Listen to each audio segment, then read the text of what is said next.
O objetivo dessa aula é entender o que é um triângulo pitagórico e como identificá-lo. Olha só, esse assunto é um assunto muito importante aqui dentro da trigonometria, principalmente quando a gente está trabalhando com o teorema de Pitágoras.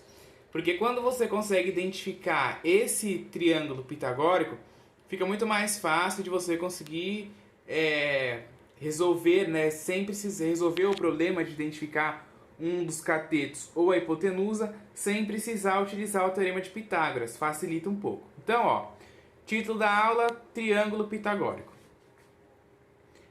Sabemos que se A, B e C forem, respectivamente, a medida dos catetos e a hipotenusa de um triângulo retângulo, então é válido o teorema de Pitágoras, que é isso daqui, né? Ó, o quadrado da hipotenusa é igual à soma do quadrado dos catetos. Sempre diz isso o teorema. O A é a hipotenusa e aqui o B e o C são os catetos. A soma deles elevada ao quadrado, você descobre a hipotenusa, certo?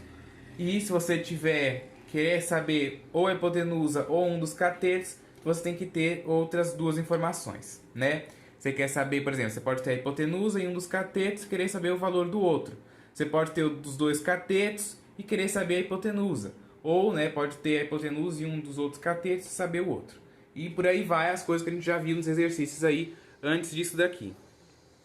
Então, triângulos retângulos, eles são chamados de triângulos pitagóricos quando as medidas de seus lados forem números inteiros. Qualquer número inteiro? Não, a gente já vai ver como que a gente faz para identificar, né, esses triângulos pitagóricos aí. Por exemplo, ó, a gente pode tomar esses seguintes triângulos aqui que tem as seguintes medidas, ó. 3, 4 e 5. Esse é um triângulo pitagórico, né? A gente já viu a gente viu isso no vídeo de exercício anterior, né? Tinha um exercício lá que os catetos valiam 3 e 4 e a gente queria saber o valor da hipotenusa. E aí eu falei, ó, a hipotenusa vale 5, porque ele era um triângulo pitagórico. E aí o triângulo pitagórico, ele obedece, né, essa medida aí. Se você somar aqui 3 ao quadrado com 4 ao quadrado, você vai ver que vai dar 25, né? 3 ao quadrado é 9, 4 ao quadrado é 16. 9 mais 16 dá 25, que é a mesma coisa que 5 elevado ao quadrado. Então, essas medidas aqui, essas igualdades, né, que a gente tem aqui, de fato, elas são verdadeiras. Né? De fato, elas são verdadeiras. Se você pegar ali também, ó, 6 ao quadrado dá 36, né? 8 vezes 8 dá 64. Se você pegar 36 mais 64, você vai obter 100. Você vai obter 100, que é a mesma coisa que 10 elevado ao quadrado. E aqui a mesma coisa. Pega 5 ao quadrado dá 25. 12 ao quadrado dá 144, né? 25 mais 144 vai ser o resultado ali de 13 elevado ao quadrado, certo? Então, se você fizer a conta ali também, né, 13 elevado ao quadrado dá 169. Então, na hora que você faz a soma, 25 com 144 dá 169. Então, essas igualdades são verificadas, né? Elas são verdadeiras. E aí, assim, a gente obtém, né? A gente sabe que é um triângulo pitagórico. Aí, por exemplo, ó, eu vou desenhar aqui um triângulo. Ah, essa caneta não pega, peraí. Deixa eu pegar aqui a caneta vermelha para diferenciar, ó. Imagina aqui, ó. Vou desenhar aqui um triângulo. Nisso aqui, a gente sabe que é um triângulo retângulo, porque a gente tem aqui o ângulo de 90 graus, né? O ângulo reto. Aí, imagina, ó, você tem aqui 3 e o valor 4. Aí você vai se perguntar, bom, mas como que a gente sabe qual que é os catetos, qual que é a hipotenusa? A hipotenusa é sempre o maior valor, né? Isso é óbvio, né? Você vê que esse lado aqui é muito maior do que esse. Então, a hipotenusa é sempre o maior valor. Então, você tem lá um exercício.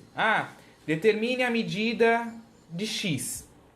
E aí, você de cara identifica que isso aqui é um triângulo pitagórico, você não ia precisar fazer o teorema de Pitágoras, né? Que a hipotenusa ao quadrado é igual à soma do quadrado dos catetos. Você não ia precisar fazer isso. Mas se você fizesse, você ia ver que ia dar 5, né? Você quer descobrir o valor da hipotenusa.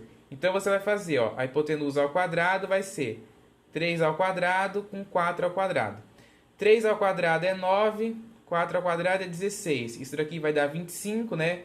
Vai ser h ao quadrado igual a 25, aí vai extrair a raiz quadrada de 25, que vai ser 5. Né? Então a gente já vai ver, ó, que o x aqui vale 5. Se você tiver essas medidas aqui também, ó, por exemplo, 6 e 8. Você tem aqui 6 e 8. E você quer saber o valor da hipotenusa. Se você identificar, né, já ver que esses valores aqui são do triângulo pitagórico, você já automaticamente mata que a hipotenusa vale 10. Se você fizer, né, 6 ao quadrado mais 8 ao quadrado, você vai ver que o resultado vai dar 100, né? E foi até, inclusive, que a gente já fez, né? 36 mais 64 dá 100. Então, a raiz quadrada de 100, né, ia ser 10. E aí você evita, né, de ter o trabalho de fazer, de calcular, né, usar aqui para poder calcular, desde que você saiba, né, os valores aqui dos triângulos pitagóricos, desde que você lembre. Esses trios ali também podem ser chamados de terno-pitagóricos, né? A gente chama isso daqui também de terno-pitagóricos. Não é muito usado, geralmente é mais usado mesmo triângulo pitagórico, né? Que tem esses valores aqui. São só esses? Não, tem muitos valores. E a gente vai ver uma coisa agora, ó, que é a obtenção de triângulos pitagóricos. A gente vai ver como que faz para a gente obter um triângulo pitagórico. Olha só. Para se obter um triângulo pitagórico, basta tomar quaisquer valores inteiros, A e B, e supor, né, supondo que o valor A é maior do que o valor B. Né, ó, o A é maior do que B. De modo que os catetos terão as medidas 2 vezes AB e a diferença dos quadrados, né, ó, A ao quadrado menos B ao quadrado, com a hipotenusa medindo A ao quadrado mais B ao quadrado. Por exemplo, eu vou dizer aqui, ó, que eu vou escolher, você pode escolher, né, ó, é qualquer valor inteiro. Qualquer valor inteiro. Então você pode escolher aqui. Eu escolhi o 5 e o 3. Certo?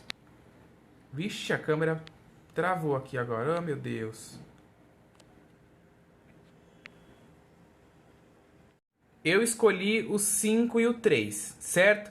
Então eu vou fazer, ó, 2 vezes AB. O A tem que ser maior do que o B, então eu escolhi o 5 e o 3. Aí eu vou fazer 2 vezes o A, que vale 5, e o vezes o B, que vale 3. Então vai ser 2 vezes 5 dá 10, 10 vezes 3 dá 30. Beleza. Aí depois a gente tem que fazer A ao quadrado menos B ao quadrado. Então o meu A vale 5, 5 ao quadrado, menos o meu B, que vale 3. Então 3 ao quadrado. 5 ao quadrado é 25, 3 ao quadrado é 9. 25 menos 9 dá 16. E ainda a gente tem que fazer a soma aqui, né? Ó. A ao quadrado mais B ao quadrado. O A vale 5, B vale 3. 5 ao quadrado, 3 ao quadrado. 25 mais 9 vai dar 34. Então, ó, com isso a gente consegue ver que um triângulo cujos catetos medem 30 e 16 e a hipotenusa 34... evidentemente é um triângulo pitagórico. Então vai ser 30 elevado ao quadrado mais 16 elevado ao quadrado igual a 34. Aí, uma pergunta frequente que o pessoal costuma fazer, né? Como que eu sei o que é cateto e o que é hipotenusa? Por enquanto, né? Por enquanto, a gente não está se preocupando com ângulo ainda aqui dentro, né? Com ângulo, nada disso. A gente está se preocupando só com as medidas de fora. Por enquanto a gente já sabe que isso aqui é a hipotenusa, né? A gente sabe que a hipotenusa é sempre o que está oposto ao ângulo reto, não é isso? E sabemos que as outras duas medidas são os catetos, né? Por enquanto a gente ainda não sabe o que é cateto oposto, cateto adjacente, tem isso, mas por enquanto a gente ainda não sabe. Só existe cateto oposto e adjacente quando a gente tem um ângulo aqui. Só que a gente não está lidando com ângulo ainda, a gente está lidando só com as medidas dos lados por enquanto, certo? Então, como que a gente sabe que isso daqui é o cateto ou é a hipotenusa? A hipotenusa é sempre o maior lado. Ó. Você consegue ver que isso aqui é muito maior do que os outros. Né? Ó, você consegue ver que é muito maior do que os outros. Então, o maior valor que você obter sempre vai ser a hipotenusa. Então, se você quer descobrir lá um triângulo pitagórico qualquer, né? Você quer lá chutar lá, você mesmo pode calcular um triângulo pitagórico. É só você pegar qualquer valor inteiro, você poderia escolher, sei lá, 7, 2. Você ia fazer a conta aqui e você ia ver que ia chegar num triângulo pitagórico. Você poderia escolher, sei lá, 1230 e 900. Você ia fazer as contas e ia dar também um triângulo pitagórico. Então, depois que você fizesse, né, você ia obter 3 valores. Os dois menores, que nesse caso aqui foi o 30 e o 16, é o que a gente chama de catetos. E o maior valor, que nesse caso aqui foi o 34, é o que a gente chama de hipotenusa. Lembrando que isso daqui são medidas, né? São medidas. Então, por exemplo, se você for escolher os valores inteiros, né? Não está falando naturais, está falando inteiros. Então, você poderia até escolher aqui valores negativos.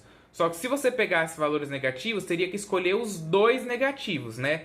Porque se você são os valores A e B, ao mesmo tempo tem que ser inteiros. Então você poderia escolher o menos 5 e o menos 3, né? Só que aí seria os dois negativos. Porque quando você faz a multiplicação de números negativos aqui, ia dar um número positivo. E lembra que a gente não tem medida negativa. Então se você escolhe, por exemplo, 5 e menos 3, já não vai dar, porque vai aparecer ia aparecer menos 30 aqui.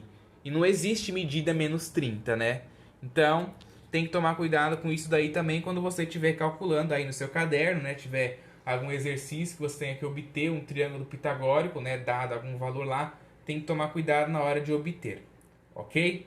Então, isso aqui facilita muito, ajuda muito quando você vai resolver alguns exercícios aí que você não precisa, né, utilizar o teorema de Pitágoras. Se você sabe essa ideia dos triângulos pitagóricos, você consegue resolver o exercício sem precisar fazer a conta. Num Enem, num concurso militar, né, ou qualquer outro concurso, isso facilita e ajuda muito.